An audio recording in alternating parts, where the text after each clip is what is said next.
उर्दू आवाज़ टीवी। अस्सलाम वालेकुम listeners and viewers. YouTube channel Urdu आवाज़ टीवी वीआईपी गपशप और आपकी होस्ट आपकी दोस्त नुसरत जहां ऑस्ट्रेलिया से। इस गपशप के हमारे स्पेशल मेहमान हैं अमृतपाल सिंह, जिनसे गुफ्तगू का सिलसिला चल रहा है। इस गुफ्तगू का ये लास्ट पार्ट है और इस पार्ट के जानिब जाने से पहले वो दोस्त जो पहली दफ़ा इस वीडियो को देख और सुन रहे हैं उनको बताती चलूँ कि आपकी मुलाकात होती है यहाँ स्पेशल पर्सनालिटीज़ से। तो इन स्पेशल पर्सनालिटीज़ से मुलाकात करने के लिए आपको रहना होगा हमारे साथ। तो मैं अपने स्पेशल दोस्तों से जो हमारे वीआई दोस्त हैं उनसे यही कहूँगी कि आप भी इस प्रोग्राम के मेहमान बने, अपनी खूबसूरत ज़िंदगी को अपने दोस्तों से शेयर करें। WhatsApp number +614802132265, email address urduawaztv@gmail.com। तो ये वीडियोस दोस्तों अपने दोस्तों में ज़रूर शेयर कीजिएगा। तो अमृतपाल साहब की जानिब चलते हैं और सुनते हैं उनकी खूबसूरत आवाज़ और उनका खूबसूरत पैगाम उनके मखसूस अंदाज में। धीरे धीरे हम उस गुफ्तगू के उस हिस्से की जानिब आ रहे हैं जो आपका प्रोफेशन है, जिससे आप अभी तक जुड़े हैं। आप माशाल्लाह बहुत अच्छे म्यूज़िशन हैं और इतने ही अच्छे सुरीले सुर के मालिक हैं। तो सर, अब आप चूँकि आपने म्यूज़िक पढ़ाया है और अभी तक आप इससे वाबस्ता हैं, तो थोड़ा सा बताएं कि जो म्यूज़िक को समझते हैं आप उनको इसके बारे में क्या बताना चाहेंगे? देखिए, मौसीकी को हमेशा रूह की ग़िज़ा समझा जाता रहा है ना? बिल्कुल, बिल्कुल। और वाक़ई ये है भी, रूह की ग़िज़ा है भी ये। जी, बिल्कुल और रूह की ग़िज़ा है। और म्यूज़िक वही है, एंड म्यूज़िक बना है बेसिकली अम्यूज़ से। तो म्यूज़िक इज़ व्हाट अम्यूज़ेज़ यू। तो आपका जो मनोरंजन करता है वो म्यूज़िक है। और जब म्यूज़िक जिस दिन एंटरटेनमेंट करना म्यूज़िक से ख़त्म हो जाएगा, उस दिन म्यूज़िक रहेगा ही नहीं। बिल्कुल। तो मैं, जहाँ तक पढ़ाने की बात है, मैं क्लासिकल म्यूज़िक पढ़ाता था। और वो तो चलिए, उसमें बच्चे बहुत सारे तैयार किए हैं और वो बच्चे मुख्तलिफ जगहों पे, कोई प्रोफेसर है, कोई म्यूज़िक का और काम कर रहा है, तो वो सारे एम्प्लॉयड हैं, अपने अपने तरीके से वो रोज़ी कमा रहे हैं। मेरे लिए ये बात बहुत बड़ी है। मैं समझता हूँ कि अगर वो ये कर पा रहे हैं तो म्यूज़िक ने उनको वो दे दिया जिसके लिए उन्होंने म्यूज़िक लिया था। तो वो कुछ अगर म्यूज़िक ने मुझे दिया तो मेरे स्टूडेंट्स को भी म्यूज़िक ने वो कुछ दे दिया, है ना? तो एक बात तो ये हुई। तो ये एक जॉब सेटिस्फेक्शन भी है मेरे लिए, बहुत बड़ी। अच्छा, फिर अब म्यूज़िक की बात अगर हम करें तो मैंने शुरू में जब मेरी नौकरी नहीं थी तो मैंने जो ड्रामे होते हैं, स्टेज ड्रामास में मैं बैकग्राउंड म्यूज़िक भी देता रहा जी। क्योंकि उस वक्त एक सवाल होता है ना कि कहीं किसी मामले में किसी जगह पे तो सेटल होना है ना। तो स्टेज के ड्रामे जो थे उसमें म्यूजिक देते थे। उसके बाद फिर ये होता था कि जब कॉलेज में आ गए, नौकरी मिल गई, तो फिर मुख्तलिफ कॉम्पिटिशन्स बच्चों के होते थे, तो उसमें बच्चों को तैयार करवाते थे। ये तो बच्चों को तैयार करवाने की बात। और फिर कभी कभी साथ साथ, क्योंकि अपना भी शौक है, तो स्टेज प्रोग्राम्स बहुत किए। मैं रेडियो से और टीवी से अप्रूव्ड हूँ जी, बतौर आर्टिस्ट, और गजल के लिए खास तौर पे। तो गजल वैसे भी अच्छा, तर्जें बनाना क्योंकि मेरा ज्यादा शौक है तर्जें बनाने का। और मुझे ये रहता है कि तर्ज वो सब कुछ कह दे। यानी अगर आप उर्दू में, मैं आपको कोई चीज सुनाऊं और आप उर्दू नहीं जानती है, तो मेरी तर्ज आपको वो सब कुछ कह दे जो उस गजल में कहा गया है, आपको वो समझा दे। तो मैं समझूंगा कि ये सुर की तो कोई जबान नहीं है ना। सुर और धुन की तो कोई जबान नहीं है। वाकई। तो वो तर्ज अगर वो आपको सब कुछ कह देती है, यानी मैं एक एग्जांपल से मैं ये बात साबित करता हूँ। लफ्ज है कि हमारे एक शायर हैं दुष्यंत कुमार, उनकी एक लाइन है कि ये सारा जिस्म झुककर बोझ से दोहरा हुआ होगा। यानी आप देख लें, दोहरा होने का कंसेप्ट है और बोझ का कंसेप्ट है ना। ये सारा जिस्म झुककर बोझ से दोहरा हुआ होगा। मैं सजदे में नहीं था, आपको धोखा हुआ नहीं था। क्या ये सारा क्या आप देखें ना, बंदा सजदे में नहीं होता उस वक्त, लेकिन उसका जिस्म बोझ से झुक जाता है और दूसरे को ये लगता है कि देखो वो सजदा कर रहा।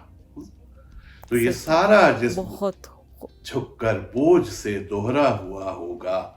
मैं सजदे में नहीं था, आपको धोखा हुआ होगा। अब इसको मैंने जो बनाने की कुछ जब बनाया इसको,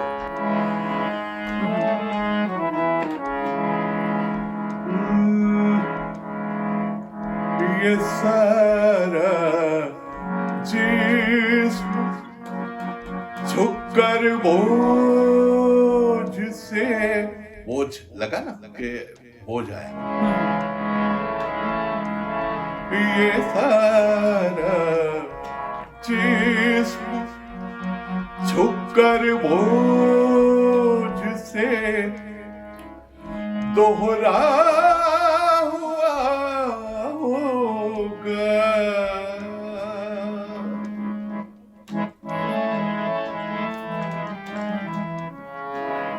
ये सारा जिस्म झुककर बोझ से दोहरा हुआ होगा। मैं सजदे में नहीं था, हाँ मैं सजदे में नहीं था, आपको होगा ये सारा जिस्म झुककर बोझ से दोहरा हुआ होगा। मैं सजदे क्या बात है अमृतपाल साहब। हाँ मैं सजदे में नहीं था, आपको धोखा हुआ होगा। ये सारा जिस्म झुककर बोझ से दोहरा हुआ होगा। क्या बात है अमृतपाल साहब, क्या बात है सर। तो ये मेरी एक कोशिश थी कि एक तर्ज आपको वो चीज समझा जाए जो उसने कहने की कोशिश की है ना। सही डूब कर आपने सुनाया, आपकी आवाज में दर्द है। ये आपका बड़पन है जी, और बस शौक भी कुछ है कि इसी तरह का कि कुछ ना कुछ बस ऐसा बने जो मीनिंगफुल हो, जिसका कोई मतलब निकले। बेमतलब बेरब शायरी कभी पसंद नहीं आई, कभी भी नहीं पसंद आई, है ना। अच्छी शायरी, इतने खूबसूरत अशार, फिर इतनी खूबसूरत आवाज, फिर कंपोजिंग इतनी जबरदस्त। क्या बात है सर आपकी, क्या बस वो कोशिश। क्या कुछ और सुनाएंगे हमें जी? एक गजल अब पंजाबी, वो क्योंकि जी जरूर पंजाबी। मैं खुद पंजाब से बिलोंग करता हूँ, तो ये पंजाबी जरूर। और ये पंजाबी जुबान की एक खूबी ये है कि ये पूरे समझ लीजिए कि इस पूरे खत्ते में ये बोली जाती है और पसंद की जाती है ना। बिल्कुल। मैं जहां मुनासिब होगा मतलब समझाऊंगा। एक अंतरा आपको सुनाऊंगा, तर्ज ये भी मेरी है। तो वो है कि कारवां रात दा जिस वक्त रवां हुंदा है, कारवां काफिला, कारवां रात दा जिस वक्त रवां हुंदा है, ਮੇਰੇ ਮੇਰੇ ਜ਼ਖਮਾਂ ਦੇ ਉਹ ਜਾਗਣ ਦਾ ਸਮਾਂ ਹੁੰਦਾ ਹੈ। यानी जिस वक्त रात का कारवां जो है काफिला रवा होता है, रात शुरू होती है, उस वक्त मेरे ये जो जख्म हैं ये जाग पड़ते हैं, जाग उठते हैं। तो ये, और इसमें एक शेर है कि किन्नी तीवर है तेरे तल्ख तसव्वुर दी तड़प, तीवर तेज, किन्नी तीवर है तेरे तल्ख तसव्वुर दी तड़प। और उसका वो बता रहा, तेरी हर याद तो सूला दा गुमा हुंदा है, सूल जो, अरे वाह, कंडे, तेरी हर याद तो सूला दा गुमा हुंदा है। ये आज तक तो सर मैंने हमेशा आपको उर्दू में शायरी पढ़ते हुए सुना, लेकिन आज भी क्या खूब कमाल किया आपने कि महारत रखते हैं, हर फन मौला है भाई आप तो। ये बड़ा जी आपका, मैं बस थोड़ा सा एक स्थायी एकत्र सिर्फ तर्ज सुनाने के लिए। जी जरूर। कारवां रात दा, कारवां रात दा, जिस वक्त रवां हुंदा है, कारवां रात दा, जिस वक्त रवां हुंदा है, मेरे ज़ख्मां दे जागण दा समां हुंदा है, कारवां रात दा।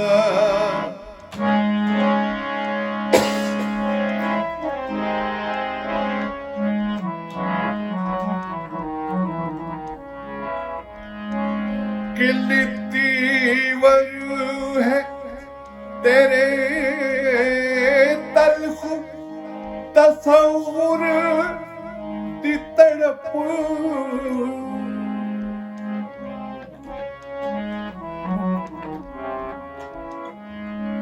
किन्नी तीवर है तेरे तल्ख तसव्वुर दी तड़प,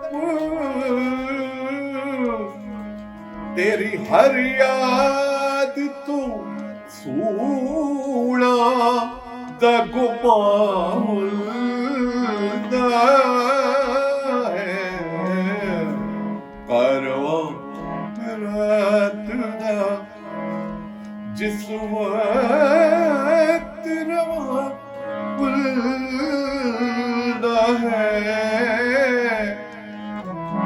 मेरे ज़ख्मां दे जागण दा समां हुंदा है, कारवां रात दा।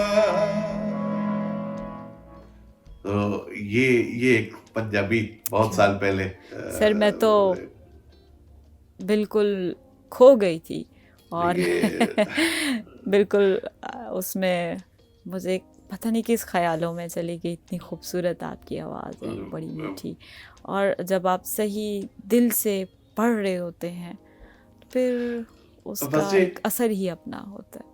मुझे वही लगता रहा, हमेशा यही लगता है कि शायरी वो है जो आप सुनाएं और वो दूसरे के दिल तक पहुंच जाए, बस इससे ज्यादा शायरी या म्यूजिक जो है ना, इससे ज्यादा और कुछ नहीं है। तो ये बहुत बड़ी बात है, मुझे कभी कभी यही लगता है। बिल्कुल सर। तो सर अब ऐसा है कि जाते जाते कोई अशार सुना दें अपने दोस्तों से जो आपको शौक से सुनते हैं, आपके प्यारे से अंदाज को, वही आपका पैगाम है। वाह वाह, चले मैं कोशिश करता हूँ 2-3 अशार। देखें, एक शेर ख्याल आया कि क्यों उदास फिरते हो सर्दियों की शामों में,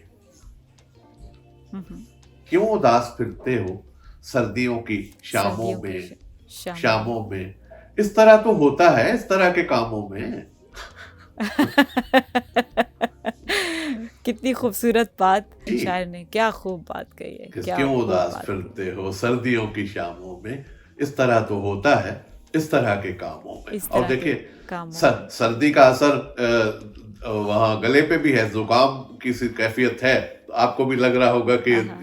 ये सर्दी का ही असर हाँ, है। बिल्कुल बिल्कुल।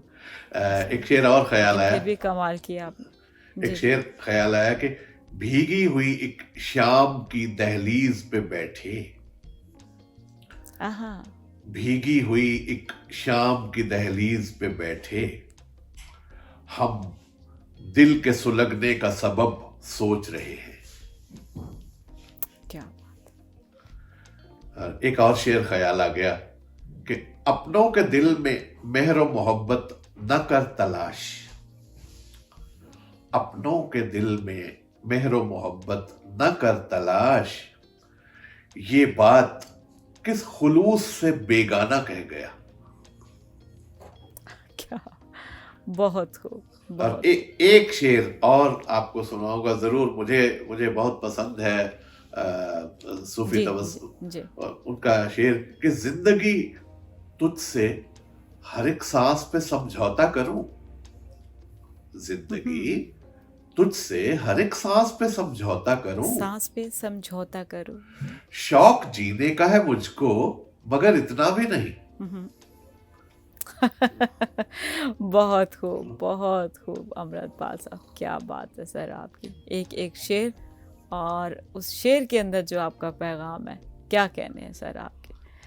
तो सर बहुत शुक्रिया आपका, सचमुच आपका आप यकीन कीमती वक्त। कीजिए, आप यकीन कीजिए, मुझे भी जी इतना अच्छा लगा, इतना मजा आया। और मैं तो ये चाहता हूं कि जिंदगी में ये जो स्ट्रगल है ना, ये तो हर एक को करने पड़ते हैं, लेकिन इन स्ट्रगल्स को आप अपनी जिंदगी का हथियार बना लें।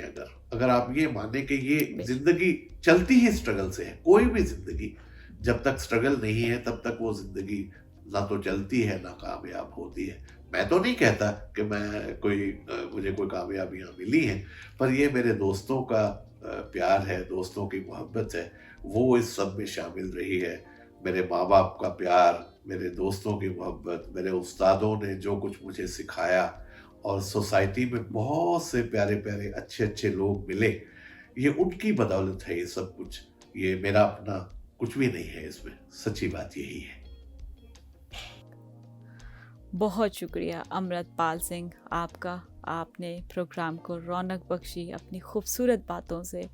तो दोस्तों मुझे इजाज़त दें, अब मैं आपसे इंशाल्लाह मुलाकात करूँगी एक और कामयाब पर्सनालिटी के साथ। तब तक के लिए अपना ख्याल रखिएगा, मुझे दुआओं में याद रखिएगा। अल्लाह निगहबान।